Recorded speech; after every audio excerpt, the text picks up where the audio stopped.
મને જાણવામાં આવ્યું કે એન્જિનિયરિંગમાં આપણા કરિક્યુલમમાં જો સારી રીતે ચેન્જીસ કરવામાં આવે, જલ્દી ઇન્ટર્નશિપ લાગવાનો અને 4 વર્ષ પછી એમ્પ્લોયેબલ થવાના ચાન્સીસ વધી જાય. આઈ થિંક એ ટાઈમે 400 થી 600 છોકરાઓને 5 લાખ ઉપરની જોબ્સ મળી હતી. તો ઇન્ટર્નશિપ 45,000 મળવી બહુ ગુજરાતના સ્ટુડન્ટ્સ માટે તો બહુ મોટો નંબર છે. હા, એટલે એ છોકરાઓ 3 વર્ષ સુધી ઇન્ટર્નશિપ કરશે.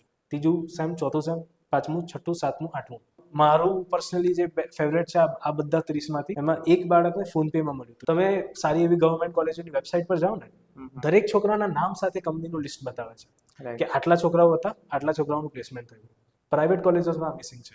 આ તમે સ્ટાર્ટઅપ સ્ટાર્ટ કર્યું કોડિંગ ગીતા, તો એજ્યુકેશન સિસ્ટમની અંદર તમને શું એક ગેપ જોવા મળ્યો? તો એ સ્ટાર્ટઅપનો ગોલ આવો જ સિમિલર હતો કે એજ્યુકેશનમાં ચેન્જીસ લાવે છે અને 1 વર્ષમાં આપણે છોકરાઓને પ્લેસ કરાવે છે. જે એક્સપિરિયન્સ 4 વર્ષ ખતમ કર્યા પછી તમને ફ્રેશર તરીકે મળે, એ તમે ઓલરેડી કોડિંગ ગીતામાં 3જા વર્ષમાં લઈ ચૂક્યા છો તમારી પહેલી ઇન્ટર્નશિપ વખતે.